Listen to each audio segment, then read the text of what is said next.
Dynamic Women Talk Radio with Sandra Beck and Linda Kreter celebrate the thoughts and opinions of magnetic, spirited, and influential women. Each week, bold, brilliant women spark vigorous conversations on the complexities of life, love, and happiness. Now here are your hosts, Sandra Beck and Linda Kreter.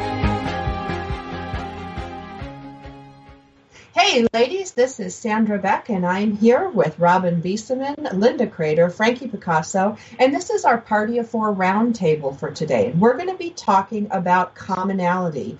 And when we talk about commonality, what comes to mind for me right away is how my boys, my dad, my ex-husband, guys can get together all the time with different walks of life, different people, different everything, and play a poker game and not think anything about their ideology, their religious beliefs, their parenting ideals, their look, their anything. They can just sit down and play cards, then get up and go about their day. Women can't.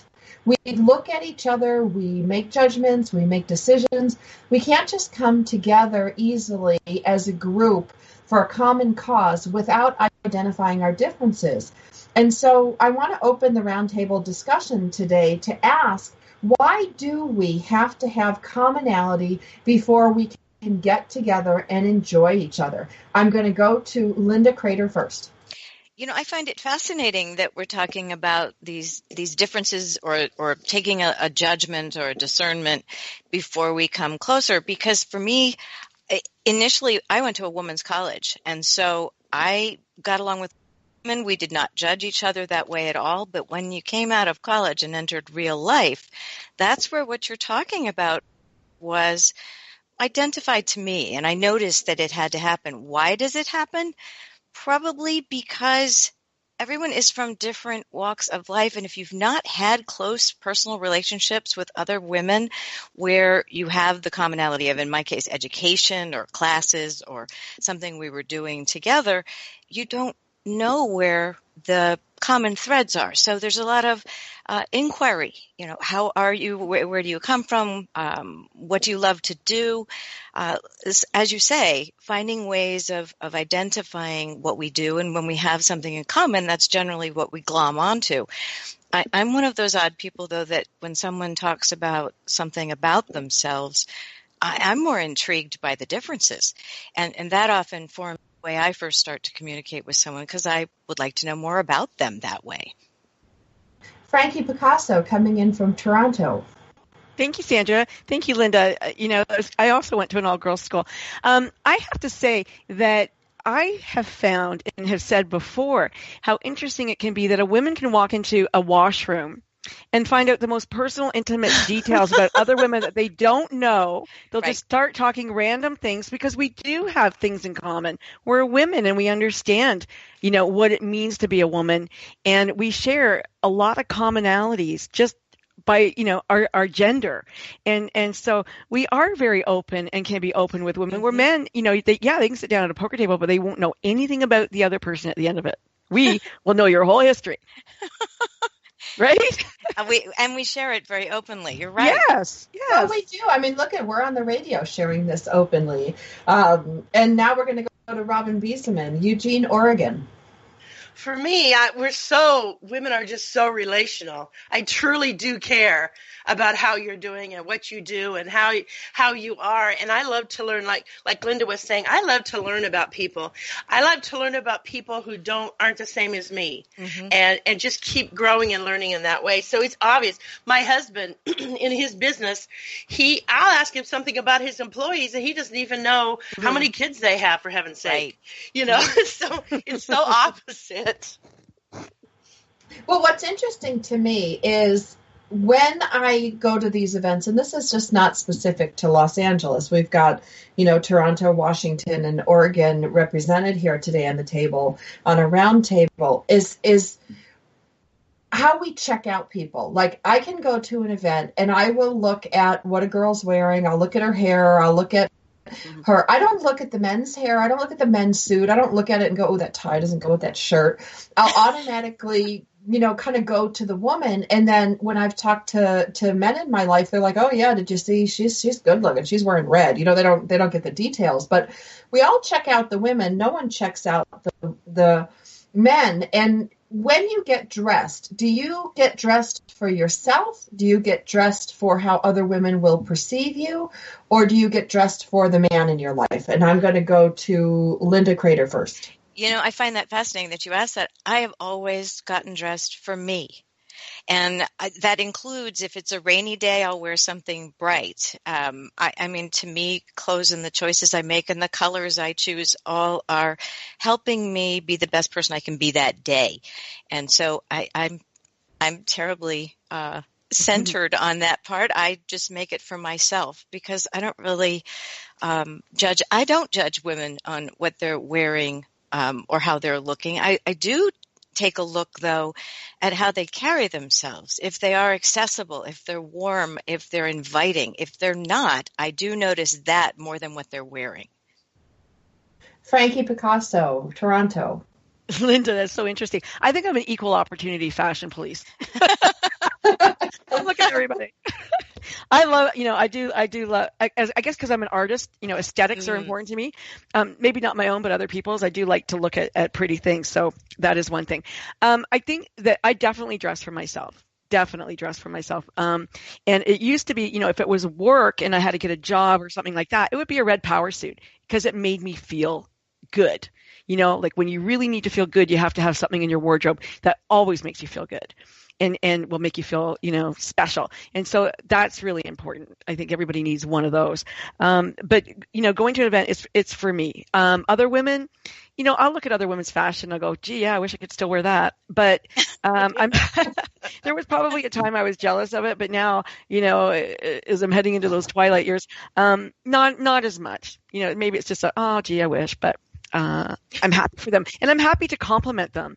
And one thing that I did learn was that an acknowledgement is different from a compliment. And when you acknowledge somebody and how beautiful they look, or what they're wearing, that's sincere.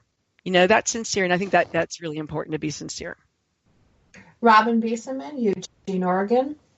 Well, I live in Eugene, Oregon, so Eugene, Oregon is unique in itself, and a lot of casual grays and browns and beiges, and I dress urban, so I dress for myself. I feel comfortable in that, and I must say, girls, that I really do like to look at well-dressed men. I like men in suits and everything's together. I don't know if I don't think I judge anything. It's just what it is, but that's what I notice. Well, and I think, that's true. It's like if a man is dressed in a suit and he looks really sharp, I'll acknowledge the whole package. But whereas in a woman, I might admire her scarf, or I might like her shoes, or like the other day I was in Smart and Final, and this girl, the checkout girl, pulls this handbag from under the checkout counter. She's getting her lipstick or her chapstick or whatever, and it was the most beautiful bag. And I was fascinated by her bag, and she's there in her Smart and Final uniform, and I was just enamored with this bag. But I don't notice those things on men. But I'm in Los Angeles, and it's very self-centered and very, I'll be straight out and tell you guys that there are times that I dress for the group I'm with rather than for me. So if I'm going to like a PTA meeting for the school, I'll dress a certain way. If I'm going to a work meeting, I'll dress a certain way. If I'm going to a date, another way. And I get confused because I really don't know who I'm dressing for at that point. I know that I'll feel uncomfortable if I'm dressed incorrectly for the event. Like, that's really clear. I went to a wedding one time up in the giant redwoods in Northern California, and I wore a nice dress because it was a wedding, and it was a hippie wedding, and everybody was in like tie-dyed t-shirts and sundresses. And from Eugene, right? I look, yeah. But I looked stupid and I felt stupid. So the question was, where is the connection between me feeling good, like for me to get dressed for me? Like, in all honesty, if I'm dressing for me, I'm wearing black leggings, an oversized sweatshirt, a turtleneck, and these ratty fingerless gloves that I love. That's not appropriate for like 95% of the world. So I don't really know who I'm dressing for. Why do you think that is? Well, I don't know. The interview is not about me. I'm the host. Oh, but we're not letting you off the hook. Frank, just for one second. I think when you ask who are you dressing for, Sandra, I mean, I dress for me the outfit I'm going to wear is something that I like and it's for me, but it's still going to be appropriate for the group I'm going to. Maybe I didn't make that clear. Like I'm going to dress, if I'm going to a business function, I'm not going to wear my leggings. If I'm going to, but it's still going to be something that makes me feel me. Does that make sense? Robyn Beseman. Well, depending on where I'm speaking and singing and doing what I do is if I'm in Dallas, I'm going to dress a whole lot different in Dallas than I am in Minot, North Dakota. You know what I mean? Mm-hmm. Because I want them to accept that. I mean, I will never dress probably like Eugene, but there's a difference. Depending on if I'm hanging out with kids, I might wear my Converses. If I'm with older women, I might dress in a different color, but that's only because I'm up front. So for the connection, that's all that is. But as far as peers are concerned, you know what? You are who you are, and I am who I am. That's how I feel. Well, I think it's interesting, to talk about these things because when I was younger, or I look at the girls who work for me, I've got some 20-somethings that work for me, and they tend to dress the way the magazines say to dress, or they tend to dress the way media tells them to dress. And I did the same thing in my 20s. I was definitely fashion forward and following, what the trends were because I didn't have my own sense of style. And we're coming up on commercial break, and we're going to talk about a sense of style when we come back from the break, because my sense of style has evolved, and the more comfortable I've gotten with myself in my own skill, the less I've needed to adorn myself. I used to wear jewelry all the time. I don't wear as much jewelry. Now I wear a couple subtle pieces. Very, very different than when I was in my 20s. So when we come back from the break, we're going to talk about how did our personal style develop? What were our influences, and where did we start, and where are we now? This is Dynamic Women Talk Radio. You can find more episodes like this on dynamicwomentalkradio.com. Our guests today are Robyn Beseman from Eugene, Oregon, Linda Kreter, my co-host from Washington, D.C., and Frankie Picasso from Toronto, Ontario. When we come back from the break, we're going to talk more about the evolution of our personal style.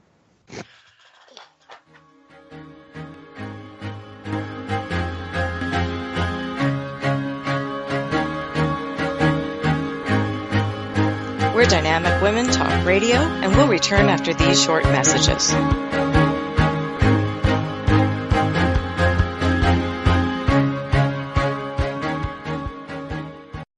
It's the Fitness Minute with fitness expert Annette Hammond. Did you know that the average teenager drinks twice as much soda as milk? Since 1983, sugar consumption in the U.S. is up 28%. Why is that? There are several reasons, but one of the most common is soft drinks. 20-ounce beverages have become the norm, and it's not surprising to find that 43% of our sugar comes from drinks.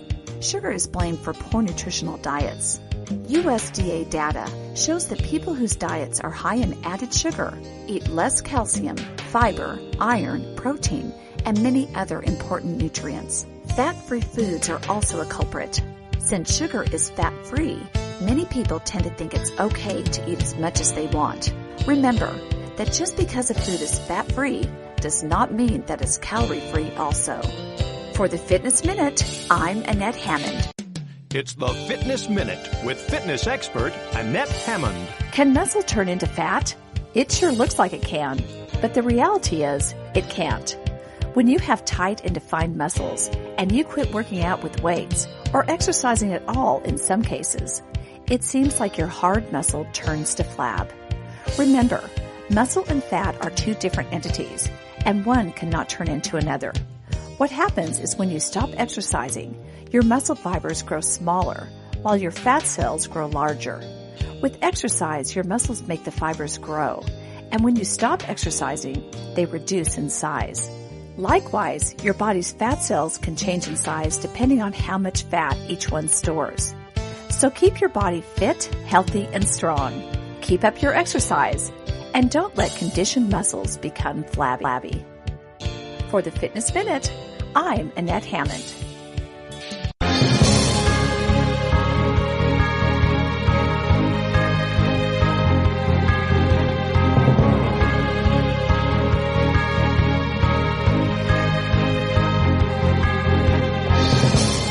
ladies. This is Sandra Beck, and I'm here with Linda Kreter, Frankie Picasso, and Robyn Beseman, and we're talking today about commonality and the evolution of our personal styles. Now, when I was in my teens, I was very athletic. I was a swimmer, so I wore workout wear to everything, everywhere, and I had green hair, and it was just burned to death from the chlorine. Then I go to college and I experimented with a few different styles. One of my styles, I actually shaved my head and left just a little bit of hair in the front, and my Republican conservative military father called me Buzz. And, people would ask me when they'd see pictures of me from that time, and they're like, oh, was that because you shaved your head because your brother had cancer? No. Was that because you had a political ideology? No. And it really came down to, as I was standing in the mirror one day and I'm like, I wonder what I would look if I shaved my head. And, that was really the sum total of the thought process. There really wasn't anything deeper than that. And I've experimented over the years with really short hair, really long hair. I only dyed my hair black once. I'm naturally like a real white blonde because my roots grew in and it really looked nasty with it looked like old lady roots and a 20-year-old head. So I kind of stuck with the same color, but, and I went through magazine after magazine to find out what I thought looked good on me. And I'm continuing to evolve. My look has continued to evolve over time.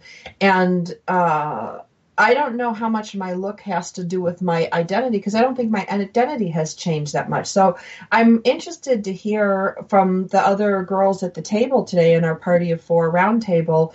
How has your personal style evolved over time? And was it a reflection of what you were thinking and feeling, or were you following trends or just having some fun? I'm going to go with Frankie Picasso first. Oh, Toronto, wow. Ontario. I loved platform shoes in the 70s. And I used to work in 6-inch platforms, and I could walk in them really well. And I, had very long hair. I had probably one of the first people around my area who had a shag, but I kept the bottom like down to my waist, but I had the shag haircut. And I loved it. I was always like the trend setter wherever I was, because I guess my personality was risk kind of taker. But it also went with, my style also went with, my jeans had, because of, now the women's liberation and all that, I had patches on my jeans, with the now symbol and the women's symbol on them. And then, as I evolved out of this kind of hippie-ish kind of look into, I wore medical wear for a while. That was kind of fun. But I've always been a jeans girl, loved jeans as long as I could fit in them, but I've always worn makeup. Ever since I was 11 years old, I've always worn makeup. And it wasn't until this year that I actually went out of my house without makeup on. And I thought, well, I'm invisible. People don't see me anymore, so I can do that. But it felt strange and different. It's kind of liberating in a way. But my style Why has did you say definitely invisible? changed. Why are you invisible? I think it's age. There was a up until 50, I could walk into a room and people would still look at you and go, oh, she looks pretty good. But it seemed like after that, something happened and people weren't looking anymore. And it's kind of, defeating, I guess, self-defeating or whatever. But I thought, yeah, you know what? Now it's like they don't look anymore. It's just I'm invisible. I'm the invisible woman now. So there it goes. Wow. See, I can't imagine you walking into a room and you're so striking looking. You've got striking features, striking hair. And I wonder if I don't know, Robyn Beseman, Eugene, Oregon. Well, because of what I do, I hear a lot of women say this, that they do feel invisible. And for me, it's just like, you're fabulous no matter how old you are, but it's how you look at yourself. And you have gifts and talents that you have, or whatever. And it's my job to help the people in class to understand who they are and that they do have such positive things to contribute. And it is all in that attitude. I mean, if you look in the mirror and your shoulders are down and you're, oh, well, whatever, that's how you're going to walk out the door. If you stand in the mirror and your shoulders are back and your chest is out and you have makeup on or whatever you want to do and you dress a certain way, you will walk out the door like that. You have as much to contribute. I'm sorry. I don't mean to do this. I just feel like I'm in class. You have as much to contribute, Frankie, as anybody else. And Oh, I that's don't what I feel want women to invisible feel. to myself, Robyn. No, No, to others, right? wrong. Yeah, it's just, there's a certain age that you pass when that gets passed on to the younger ladies in a room. That's all I'm saying. I don't feel unconfident or like I'm Cool. good or anything like that. No. It's a different feeling. That's all. All righty. Good job. Conflict. No, I'm sorry. Never. Nice. Understanding. Fight. No, I'm just kidding. A little levity Who are here. you? Linda Kreter, Washington, D.C. Well, I got you now. I laugh because I am 5 feet tall, and so my fashion style started out of the fact that there were no petite clothes when I was growing up. So my mother was a seamstress and sewed a lot of things, and I learned to sew my own clothes about the age of 10. And so it was me who was creating my own style and creating actually clothes that could fit me. You talk about jeans. There were no jeans that fit a 5 foot tall. Well, I wasn't even that tall then. Preteen, it just wasn't possible. So I didn't end up wearing jeans until I think my 20s because they didn't fit, and they fit boys, and I was curvy, and it just was really funny. So my immediate style in high school was, I would call it tailored and classic, and I have never deviated from tailored and classic my entire life. Long hair, petite, the whole thing. And I was fascinated by some of the old classic styles of, I wore scarves when scarves weren't cool. I really just, I had friends who were all tall and lithe and willowy, but I also knew inherently that I could not wear the clothes they were wearing because I would look completely ridiculous. So I really feel as though I've more or less maintained the same style, but I'm so much more confident in feeling really happy about choosing the right colors, adding that scarf even when nobody was wearing scarves. But to go back to what Frankie said about being invisible, at times in my life where there were some big challenges, I can remember looking in the mirror and I saw nothing reflected back. So that invisible feeling that you're mentioning to me, and it eventually went away, and there was that person looking back at me in the mirror, and I thought that was a fascinating thing to go through because it made me realize that I had the control over whether I was going to be invisible or not, and a lot of it had to do with being okay with who I was and what I thought and what I believed. And so the more comfortable I became with that, my style didn't really change. It's still as classic and tailored and very similar to what I've worn my entire life, but it suits me. I was just thinking classic and tailored. That's so much work. No, it actually isn't because you just know. And, you always and then know what you can wear. Well, the best part is if you are tiny and small, you stay that way, and then you just add to things your whole life. I have clothes that are older than my children. Oh, man. I've never been able to do that. Whenever I'm shopping, I'm looking for clothes that, I look for clothes that won't match and go with the other ones I have in the closet. And every once in a while I'll break out, and get something different. And when I do concerts, that's a whole different thing with a lot of sparkle and everything. But with wearing everyday clothes, I look forward. Now we have these scarves, oh my word. They can go with everything. I had a great Christmas for that. So that was fun. Why do you think that, I'm just going to ask you a question. What do you sleep in? I wear these crazy woman pajamas. I like the ones with the big, owls on the legs, and then they have, a top that matches with an embroidery, and they can be flannel or that squishy fleece. Or my PJs, my little short frilly ones. They're so much fun to sleep in. I'm going to go, Frankie, what do you sleep in? Nothing. Oh, my gosh. Good girl. I really sleep naked. I can't sleep with clothes on. I have pajamas that I wear before I go to bed, but once I'm in bed, I can't sleep with clothes on. Now, what about you, Linda Kreter? I actually wear those really pretty chemise nightgowns that aren't nightgowns at all. They're just beautiful little chemises, and I have always felt that was a gift to myself to feel pretty every time I went to bed. Yeah, Robyn Beseman. And I'm with Frankie. No. Okay, so we got Sandra. One classic, Yeah. nudes, and a goofball. The reason I say this is I wonder what does our sleeping choice say about us? Like for me, I'm very funny and silly and girly and goofy, and so that's the one time in my life that I can put something on maybe that is just silly and is just for me. But I can't imagine sleeping naked. Maybe I have some big hang up about being naked. I don't know. I was reading an article the other day. Sorry, because I don't sleep, as you know, Sandra, very well. And this article said, make sure you sleep naked because you will sleep longer.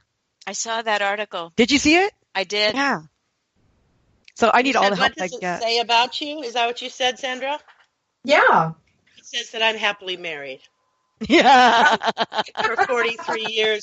Thank you very much. I love it. I love it.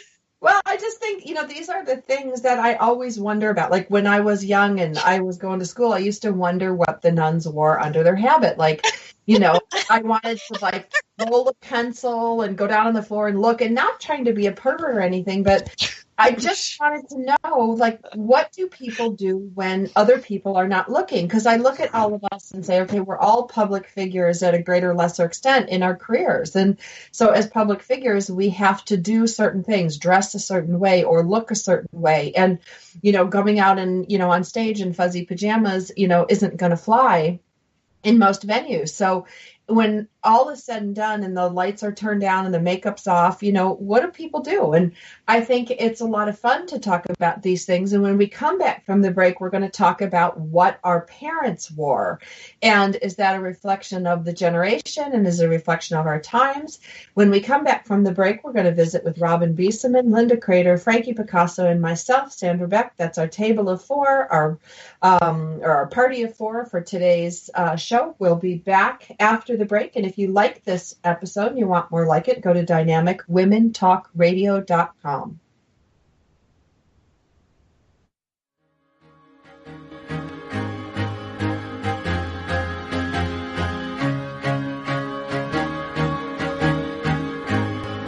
We're Dynamic Women Talk Radio, and we'll return after these short messages.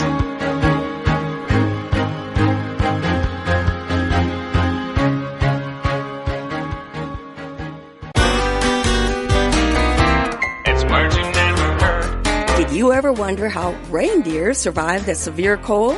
Well, they snuzzle around for some moss to eat.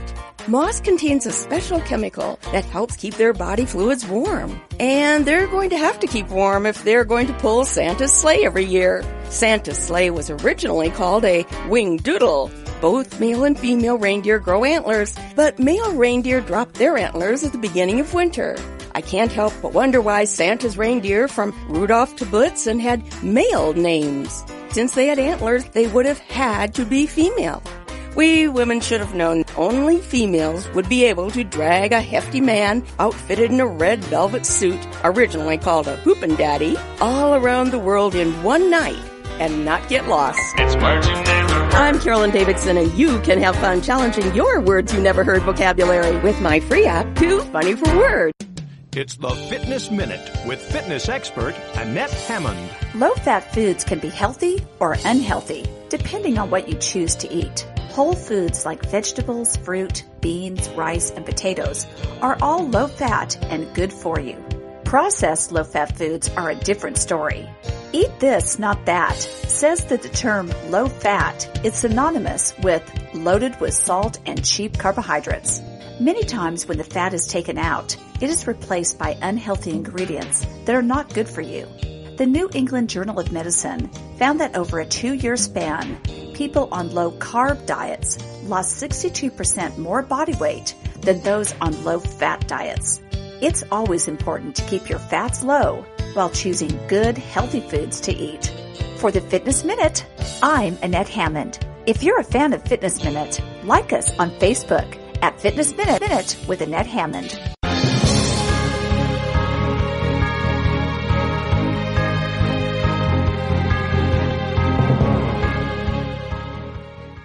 Hey ladies. This is Sandra Beck of Dynamic Women Talk Radio, and I'm here with my lovely co-host, Linda Kreter, and we are joined today at our Party of Four roundtable, Robyn Beseman and Frankie Picasso, and we are representing Oregon and California. Where's Washington? Is that its own state? God, my education's so bad when I'm on the air. I can't even remember Washington, D.C. or Maryland. Where are you? I'm outside of Annapolis, Maryland. Annapolis, Maryland. Okay, I keep calling you. I'm just going to say Washington, D.C. because it's easier. And Eugene, Oregon with Robyn Beseman. Now, before we went to break, I just wanted to ask a funny question to see how things have changed. What did your parents wear to bed? And we're going to go with Robyn Beseman first. Well, I have no idea. Really? No. I remember I would walk in my sleep, and my dad would have to my mom would elbow him and say, "Daryl, she's up again." So my dad would go, and I think he wore underwear, and I think he put his white terry cloth robe and find me and walk me back to bed. I have no idea what my mom wore. Probably some polyester, slinky, sleeveless nightgown. Wow. Okay. Yeah. Linda Kreter. I'm still envisioning the fuzzy bathrobe and walking you back. That was a smart woman with the elbow. What I do remember was pajama bottoms for my dad and my mom in a pretty nightshirt kind of thing. Wow. Okay. Frankie Picasso. Yeah, my mom had a flannel nightgown for sure. Maybe a little bed jacket. My dad nude. Always nude. Wow. My dad always had boxer shorts on, and my mom had a very modest nightgown. And it, but the funny thing is we all had to really stop and think about and remember back to what our parents wore. I thought that was kind of interesting. And I love that you guys are all willing to be, kind of team players and go along with my questions here, because that's not the way it is today. It's the way I was raised. It's the way that the suffragettes went and, got together and got our right to vote and many of the rights and freedoms that we take granted today. But we don't see that. We see a lot of mean-spirited, mean girls, and I think that goes against the commonality that we all need to have. And I think back to recently, there was that Playboy bunny that took a picture of herself at a New York City gym with her hand over her mouth, laughing at the old naked lady who was showering behind her. And I hope she went to jail. I mean, I just stick her in jail and send a message to everybody that our privacy rights are invaded with things like this. Mm-hmm. But more than that is the meanness of that. Like, if I was that judge, I'd be like, you know what? You might be a pretty little naked photograph chick, but one day you're going to be stepping on your own boobs when you brush your hair. So I just... we all get old, we all age, and things change. But one of the changes that I've seen is the meanness that comes through social media, through television programs and movies. And the things that come out of people's mouths these days are just insane. And I'm going to go to Robyn Beseman in Eugene, Oregon first. Well, what I see a lot of, and I work with teens too, what I see a lot of is there's a lot of just meanness altogether. They live in a world, a lot of them live in worlds that are not healthy and that are not happy, and they're put down, so they put down others. They're hurt, so they hurt others. Mm-hmm. I think that they feel like they are entitled. And if they're not going to be loved and cared for, they're going to do what they have to do. And they're taking care of themselves. And in order to do that, they have to do this and to others. And it's painful. It's painful to watch because it's not necessary. And our whole world is crazed right now, It's hard. And I want to know, Frankie, what do you see happening up in Toronto? You get to represent your country. Your whole country now. Your whole country. I speak for Canada. Well, we were talking, the show was based on the premise of what, Madeleine Albright. And she said there's a special place in hell for women who don't help each other. And I love that. And I think it's really true. And there was a time when I was growing up that women were, in groups, and it was so special to be able to have women to talk to and tell you all your stuff to. And now you've got these TV shows like even called Mean Girls, and maybe it's, the internet where people can cyberbully and have actually, had girls commit suicide because of how mean other girls are. And what is it with them, their need to attack, other than, their own fear, their own lack of confidence, lack of love, maybe. I don't know. But I do find that there is a special degree of, women haters. Women are haters now. They don't love one another. Yesterday I was at brunch, and this older woman was sitting at a table with her family, and every time we were at a buffet, and every time she came back to her table, she would turn around, she would touch me on the shoulder, and she would say something to me. And it was interesting because I didn't give her eye contact. I was just with my husband, but she felt this need to talk to me every time. And I thought it was really cool. And maybe I was giving off this energy like, hey, talk to me. But, I knew that I could talk to this woman. Like, here was an energy where I could talk to her and she could talk to me, and she felt open enough to be able to, hey, more than just how's your day going? There was calories on the food. She goes, don't look at the calories on the food. It's okay. I'm like, is she saying I'm fat? Like, what is she saying to me? But, there's that openness. But the younger girls are, they would never do that in a million years. They would just look and be snide and make comments about, what you're wearing, or, a fat roll or whatever, because it just makes themselves feel better. It doesn't make you feel better. Does it change when you get older, do you think? When you're confident in yourself enough to say whatever, who cares what anybody says about me? Do you think that it changes then, or are there mean women our age? Oh, I think there's mean women our age, for sure. Okay. And the mean women raise the mean girls. I see that. Yeah, I think they do. Because it's an obsession to be better than everybody else. Wow. And yet they haven't found out that, you don't need to be better. You just need to be a better you. Mm-hmm. Well, and there used to be these girls, Robyn, and Linda and Frankie. I used to call them the flagpole girls.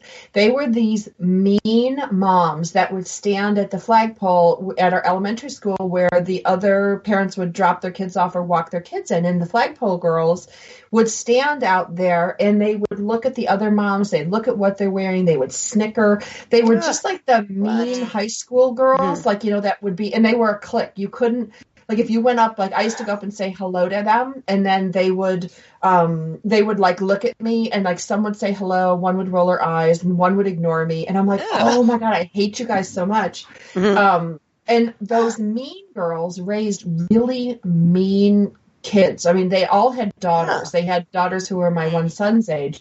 They're not at the flagpole anymore because I wrote an article about the mean flagpole girls. So now, oh my goodness! Now the flagpole girls. They actually, three of the moms went to another school. They actually left the school and went to another school. The fourth mom's still at our school, but she's only the mean mom that stands by the front door now because the mean girls went away, but they were still mean to me, and I sound ridiculous, as a 40-something woman, but they were mean to me just like I was in sixth grade all over again. I wanted to punch them and like bang them with the flagpole, but I used a different method to break them up because they're just awful, and they were creating awful little girls too. So that's my opinion. That's what I see, that it was almost like handed down from mother to daughter, like I'm a bitch, you're a bitch, and our grandchild's going to be raised with that same kind of ideology. Mentality, yeah. Well, look at the shows though, Sandra. The ones tiaras and the toddlers and tiaras, the one that's dance moms. I mean, pick a subject. I mean, they gripe about each other all the time and behind each other's back. And I mean, that's what's on TV. Yeah. So, it's unsettling for me because that's not the way we should be, obviously. I grew up in a very small town, and to the best of my knowledge, we didn't have mean girls. And I feel so privileged to have had that experience. It brought an innocence. It kept an innocence. Some might even say a naivete that continues to this day, because I will always believe the best of people until they prove me wrong.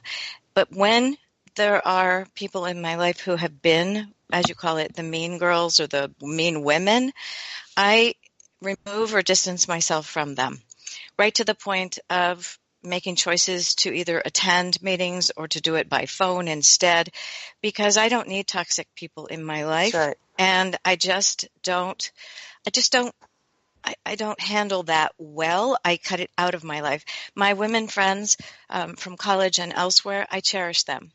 And I think that there is an enormous amount of pressure on the internet, even among the younger. My daughter, who's in her early 30s, I mentioned that I thought it was so wonderful that there was parenting advice that we never had. Your baby is the size of an avocado right now, or it's this, that, or the other thing. And she said, no, there's a lot of pressure to always know what's next. And if you have a different parenting style, someone will disagree with you or judge you. And I never thought of it that way.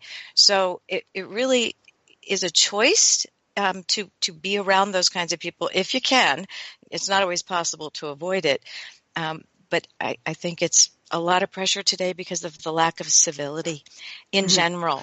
And so we can do it one family at a time, one person at a time, by just being nice and accessible and real, genuine, authentic ourselves. I think you said or we can write articles on the internet about the mean girls. Or we could do that, right. Well, but we have a voice. I mean, that's what the whole show is about today. I mean, we talk about these things because we want our opinions to start discussions, not end them. And that's Madeleine Albright. She's one of my favorites. And, there is no right or wrong in all these things. There is no great magic solution. But when we talk about these things, my hope and my wish and my prayer for everybody listening today is that you listen to these powerful women's voices and you think about your life. You think about what's going on, because sometimes there are leaders in these different mom groups that can just step up and make all the difference just by, including somebody or saying, all right, come on, guys, knock it off. If you're a leader in your group, lead with dignity, lead with grace, lead with style, and be wary of the children you're raising today, because I'm finding, just like the rest of the gals here today, that those boundaries of good taste, of don't talk religion and politics at the dinner table, please and thank you, all of those things that are considered old-fashioned are going by the wayside. And those are things that are meant to ease us socially, to help us all get along. Good fences make good neighbors. Another one that I don't see, kids with cell phones calling my house till 11 o'clock at night. We didn't do these things. We could not do these things. And so as much as we might be considered old fuddy-duddies by some people, these things need to be talked about because we have decisions to make. When we come back from the break, we're going to talk about cyber everything with respect to commonality. We'll be back after the break.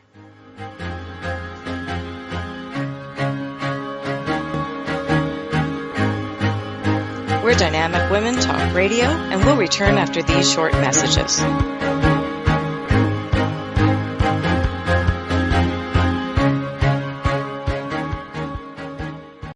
It's the Fitness Minute with fitness expert Annette Hammond. Improper posture can lead to low back pain, but exercise can alleviate some of the pain.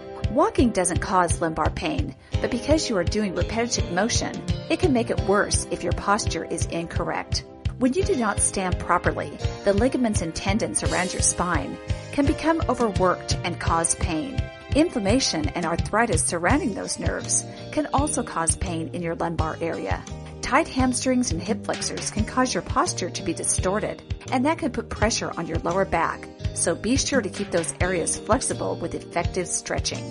To alleviate low back pain, keep the muscles of your core strong. When you are walking, running, or doing any form of exercise, pull your belly button to your spine and keep your core muscles tight and engaged. I'm Annette Hammond. Like us on Facebook at Fitness Minute with Annette Hammond. It's words you never heard. The letter F was salvaged from the linguistic scrap heap by the Romans. It has remained in use in the Roman alphabet ever since, and now accounts for 2.5% of any page of written English. So today I thought I would give you some fantastic words that start with the letter F. False eloquence is an 18th century word for lying. Fanfaronade is a 17th century word for an arrogant boaster. While a flapdoodler is a 19th century slang word for a person who talks nonsense and rubbish. A Philly Lou is a noisy uproar. And my favorite F word ever, floxy noxy knee hilly pilification, which means worthless trivia. For more letter of the day words, download my free app at toofunnyforwords.com. It's words you never heard. I'm Carolyn Davidson, and you can have fun challenging your words you never heard vocabulary with my free app, Too Funny for Words.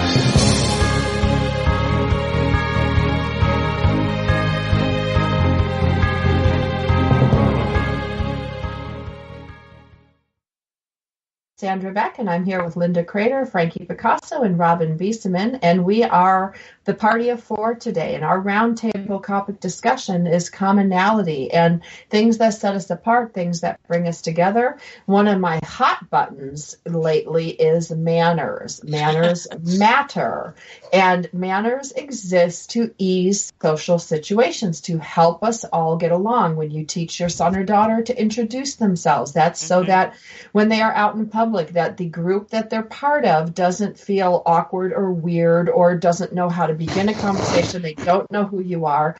All of these things, teaching your child to put his hand out and make eye contact, all of these social graces are there to ease social situations. They're not being taught today. And I'm going to start with my first big hot button with these things. And I don't know how it is around the country, so I'm going to ask you guys, because you guys represent different regions. The biggest problem I have in my area is people's children calling me by my first name. I am not your peer. I'm not your best friend. I'm not your sandbox buddy. And so it's very off-putting for me to have someone 6, 7, 8-year-old child call me Sandra. Now, I have corrected them. I got a lot of pushback when my kids were tiny. My kids are 10 and 13 now. I got a lot of pushback here when I would correct people and say, I miss Beck, I miss Beck, I miss Beck. And so I settled on a compromise of I miss Sandra because my kids have their dad's last name. I'm a single mom. It was confusing. I'll grant them that. So I became Miss Sandra. I am the only parent that I know of that goes by Miss Sandra. Everybody else, their children and my children, I'm like, you are not to use their first name. But they're like, Mom, it's okay. I'm like, you're not their peer. Do you guys have the same naming phenomenon? Because a name gives us respect. When I say it's Mrs. Beseman, Mrs. Picasso, Mrs. Kreter or Kreter, it's different. Sorry, Linda, I keep butchering your name. I know, it's quite all right. But I'm not their peer. So I'm going to go, let's see. Oh my gosh, everybody's lighting up on my screen here. I'm going to go to Linda Kreter first, then Robyn Beseman, and then Frankie Picasso. Go, girls. I think part of it is regional. In the South, calling you Miss Sandra would be normal. That's exactly how the protocol goes. I am south of the Mason-Dixon line, but I would say that it's Mrs. Kreter, and I always look around for my mother-in-law. It's always been the first and last name. I would be comfortable with Miss Linda. I'm okay with that.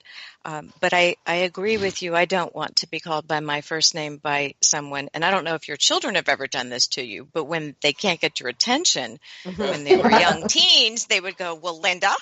And I refused to respond when they called me by my first name. So I thought that was kind of interesting. But yes, I do think that having a naming protocol should be your choice. And others should follow what you're asking them to do. If they want to do something differently, okay. But your name is your name. All right. Robyn.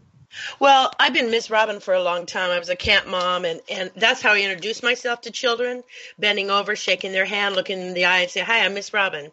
So I give them that permission. But if there's a parent that says, this is Mrs. Beseman, then I won't correct that at all. That's up to the parent to be training. But I've been known as Miss Robyn for the longest time, so because I work with teens and kids. But I don't think I've had anybody call me by my first name under, 16. Wow. Wow. What about you, Frankie? What's going on up in Toronto? I would never have called my parents' friends by their first name, ever, even in my 20s, until they invited me and they finally said, you can call me Sandra. I was called Mama P. My kids' friends would always call me Mama P. And that was okay. Because Mrs. Picasso sounds, It wasn't Mrs. Picasso, but it sounded really, awkward. But Mama P was good because I was the house where everybody came to. I was the mom. So that was great and that was fine. But I did not let them call me by my first name. No. There's just a level of disrespect there. I agree. There is. Well, and disrespect is what we're talking about today. So many things in the pursuit of, these young people wanting to make sure that they're noticed, that they're heard, that they're valued.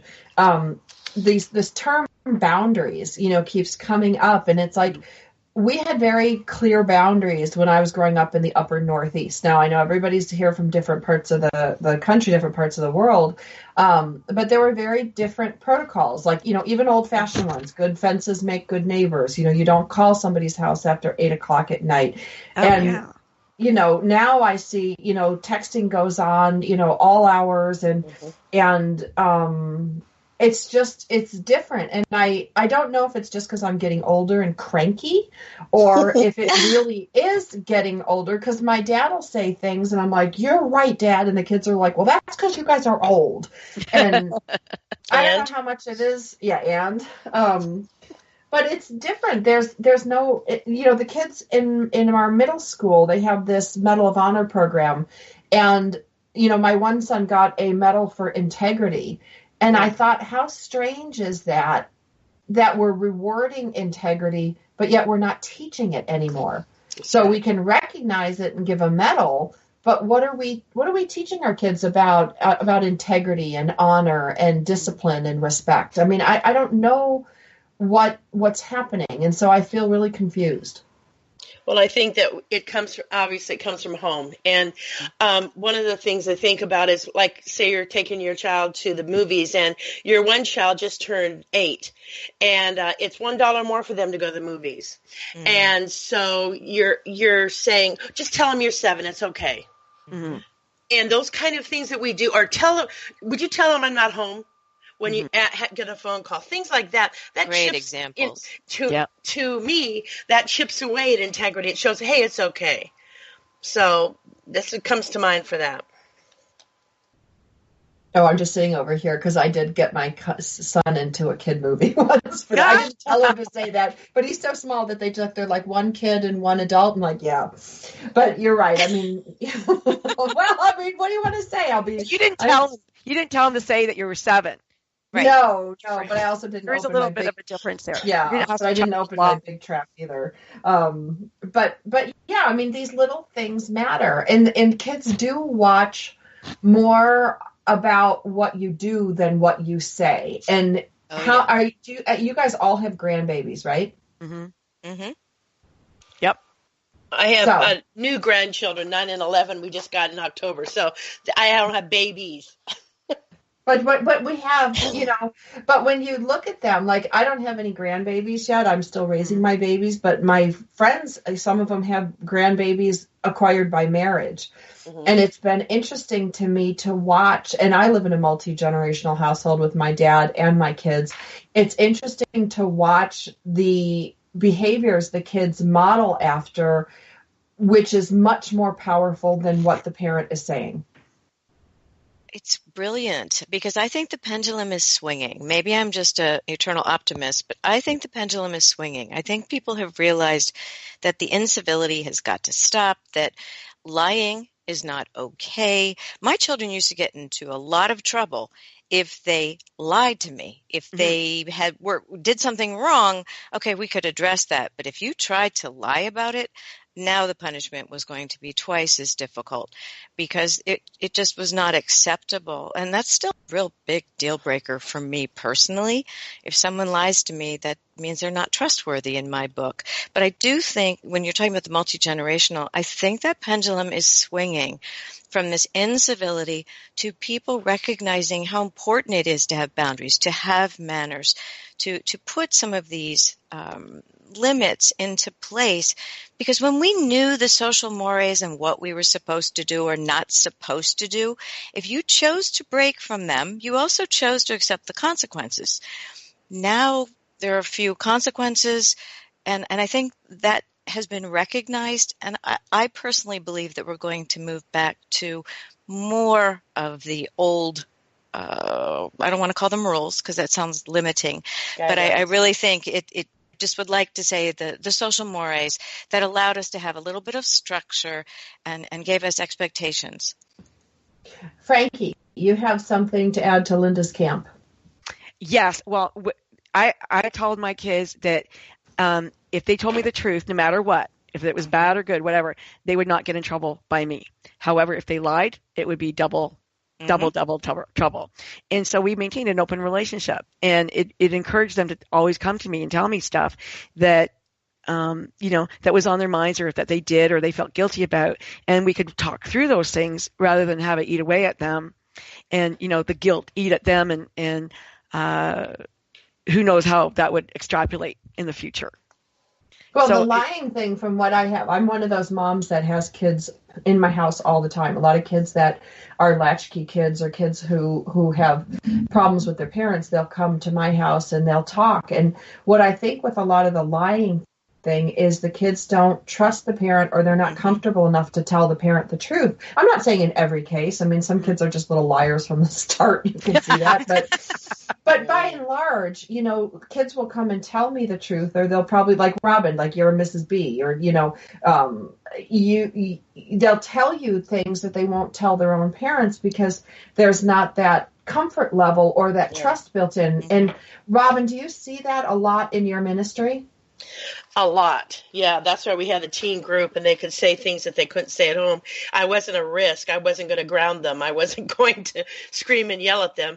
What I do understand is the way that kids, and I would say adult, we've been talking about mean people, but there's a reason why. They weren't born like that. There's a reason behind. That's where my heart jumps in. How can I help you get healed so that you don't keep doing this? Because you're not happy either. So the kids would do that. They would, their parents were shocked at what they knew. Wow, what they'd say. They couldn't believe it.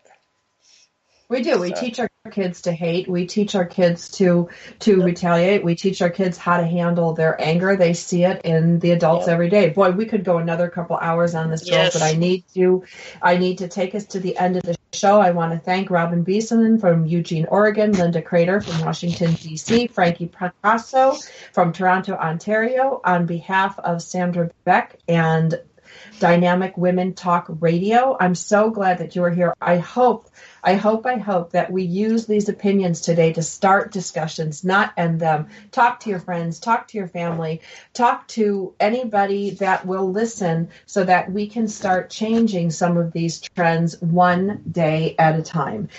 For Sandra Beck and Linda Kreter and Dynamic Women Talk Radio, we'll be back again next week with more great commentary like we did today. Saved by the bell. Bye-bye. Say that. Saved by the bell.